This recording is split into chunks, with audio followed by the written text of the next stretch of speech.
people are predicting and already reporting that the casualty figures are quite a bit higher than the ones that we have been reporting in our air. And just looking at that wall come through that town, it is not as populated as Tokyo. But this is a populated city. This is a small city known for a fishing community, known as a fishing community. The quake hit right before 3, around 2:40, 2:50. And if you're fishing and you make your living at the docks, it is going to be very busy there. Even if there is a tsunami warning, there wasn't that much time to evacuate. This is, a community which I'm guessing, it's a very educated guess, because people here are used to it. They know that when the tsunami warning comes to evacuate, and so they likely did have some sort of action plan to get out of there. But if you consider it's the middle of the afternoon, on a Friday afternoon, this is a country that prides itself on working. Those areas were probably very busy.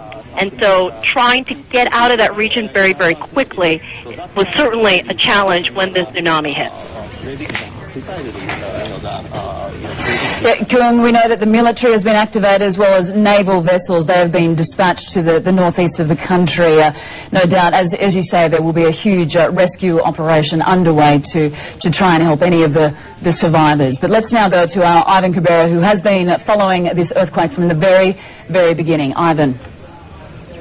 Absolutely, Anna, and I tell you what I want to do is switch over to our Google Earth machine here. And in fact, let's show you the pictures here, but this is a widespread event now, and we're going to continue to follow this because as we speak, there is a benign rise in the sea level that is occurring across the Pacific that if you're on a boat out there, you're not going to notice, but as that wave approaches a coastline, that amplitude of the wave becomes higher and higher, and that is where you can get 25, upwards of, my goodness, 50-foot waves crashing onshore. We've already had reports of more than 25-foot waves hitting Japan. So we're going to continue to monitor that as the wave propagates further to the east. And again, this is one tsunami with many, many waves that are coming in. We've already seen that in Japan. Again, let's go through some of the countries here.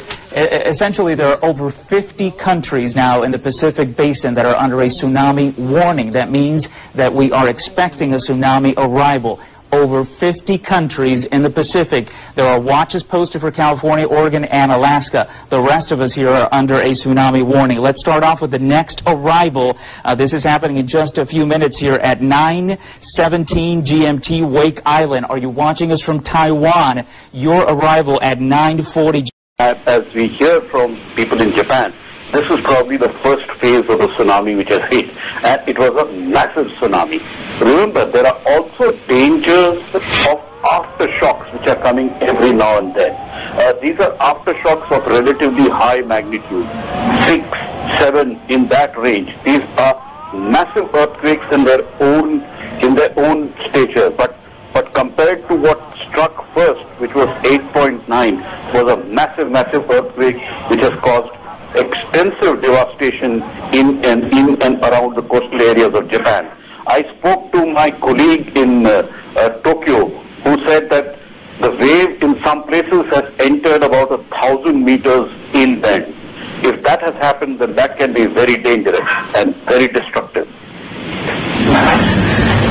But also now the tsunami alert being extended to several other countries, including relatively closer to India, Philippines, Indonesia, Taiwan even, but no warnings yet for the Indian Ocean.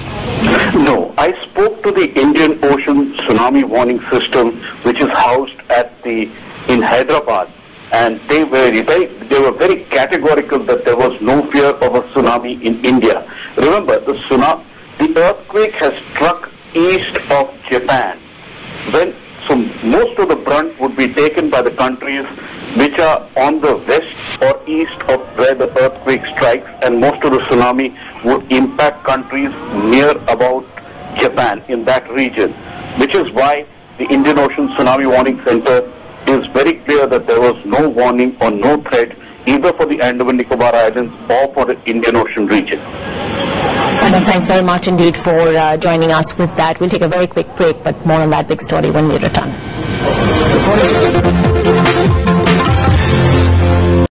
വരുന്നുണ്ട്. ഈ ഒരു super moon അവസ്ഥ ഉണ്ടാകുന്നത് കൊണ്ട് ഭൂമിക്ക് ഭാവചലനങ്ങൾ ഉണ്ടാകുന്നു എന്നുള്ള രീതിയിൽ അത്തരം പഠനങ്ങൾ എങ്ങനെയാണ് കാണുന്നത്? പിന്നെ അതിനകത്ത് ഒട്ടുമില്ല എന്ന് പറയാൻ ഒക്കില്ല. കാരണം ഭൂമിക്കടിയിൽ എന്ന് പറയുന്ന ലാവയാണ്. ലാവ എന്ന് പറയുന്നത് പിന്നെ ഒരു ദ്രാവകമാണ്. അതുകൊണ്ട് ഏത് ഫ്ലൂയിഡിനെയും, അതായത് സോളിഡും ഫ്ലൂയിഡിനെയും ഒക്കെ ചന്ദ്രൻ ആകർഷിക്കുന്നുണ്ട്. അതുകൊണ്ട് അതിന്റെ പേരിൽ ഒരു ചെറിയ ഇഫക്റ്റ് ഉണ്ടാകാം. അതുകൊണ്ട് പിന്നെ എർത്ത് ഉണ്ടാകാനായിട്ട് ഒരുങ്ങിയിരിക്കുന്ന ഒരു സമയത്ത് ഇങ്ങനെയും കൂടെ സംഭവിക്കുകയാണെങ്കിൽ അതിനുള്ള പോസിബിലിറ്റി സ്വല്പം കൂടുതലാണ്. പക്ഷേ ഫണ്ടമെന്റലായിട്ട് എർത്ത് എന്ന് പറയുന്നത് ഈ ചന്ദ്രൻ അട്രാക്ട് ചെയ്യുന്നതുകൊണ്ടല്ല. പക്ഷെങ്കിൽ പിന്നെ മറ്റേതെങ്കിലും കാരണവശാൽ എർത്ത് ഉണ്ടാകാനായിട്ട് ഒങ്ങിയിരിക്കുന്ന സമയത്താണെങ്കിൽ ഇത്തരം ഒരു അട്രാക്ഷൻ അതിനെ കൂടുതൽ പ്രോത്സാഹിപ്പിക്കും. നന്ദി ഡോക്ടർ ആന്റണി ജോസഫ്. താങ്കളുടെ വിലയിരുത്തൽ അറിയിച്ചതിന്. അദ്ദേഹം ഗോവ നാഷണൽ ഇൻസ്റ്റിറ്റ്യൂട്ട് ഓഫ് ഓഷ്യനോഗ്രാഫിയിൽ സീനിയർ സയന്റിസ്റ്റാണ്. ജപ്പാനിൽ ഭൂകമ്പമുണ്ടായിരിക്കുന്നു എന്നുള്ളതാണ് ഏറ്റവും ആശങ്കപ്പെടുത്തുന്ന വാർത്ത. ഇപ്പോൾ ജപ്പാനിൽ അതേ തുടർന്ന് സുനാമി ഉണ്ടായിരിക്കുന്നു. നാശനഷ്ടങ്ങളെക്കുറിച്ച് ഇപ്പോൾ വ്യക്തതയില്ല. എങ്കിലും 6 പേർ മരിച്ചു എന്നാണ് റിപ്പോർട്ടുകൾ.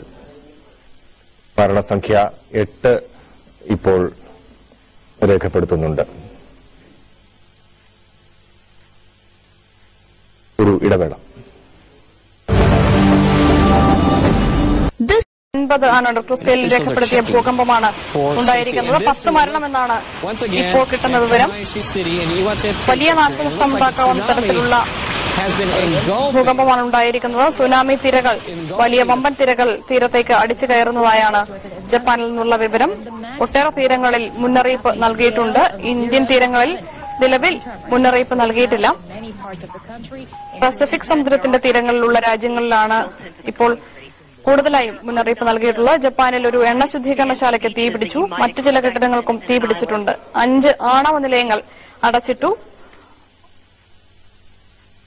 ഒരു ഹോട്ടൽ ഇടിഞ്ഞു വീണ് ഏതാനും പേർ അതിനടിയിൽപ്പെട്ടതായി ഉൾപ്പെടെയുള്ള വാർത്തകളാണ് ഇപ്പോൾ വന്നുകൊണ്ടിരിക്കുന്നത്.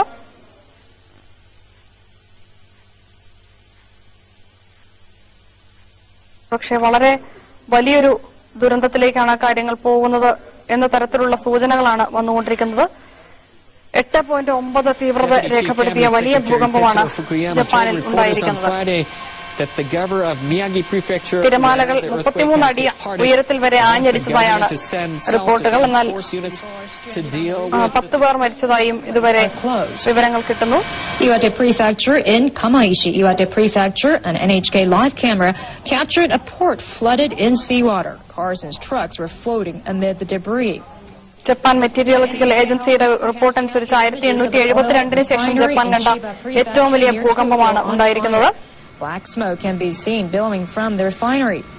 According to the Nuclear Power Security Agency, the 5 nuclear രാജ്യത്തിന്റെ സമ്പദ്വ്യവസ്ഥയെ പോലും കാര്യമായി ബാധിക്കാവുന്ന തരത്തിലുള്ള നാശനഷ്ടങ്ങൾ ഉണ്ടായേക്കാം എന്ന ആശങ്കയിലാണ് ജപ്പാൻ ഭരണകൂടം. Accept foreign assistance. He has also told them this is live വലിയ കെട്ടിടങ്ങൾ ഭൂകമ്പത്തിൽ കുലുങ്ങുന്നതിന്റെ മറ്റും ദൃശ്യങ്ങൾ ജാപ്പനീസ് ടെലിവിഷനിൽ നിന്നുള്ള ദൃശ്യങ്ങളാണ് കാണുന്നത്. ഇന്ത്യൻ സമയം 11:55 ജപ്പാനിൽ അടുത്ത കാലത്ത് കണ്ട ഏറ്റവും വലിയ ഭൂകമ്പം ഉണ്ടായത്.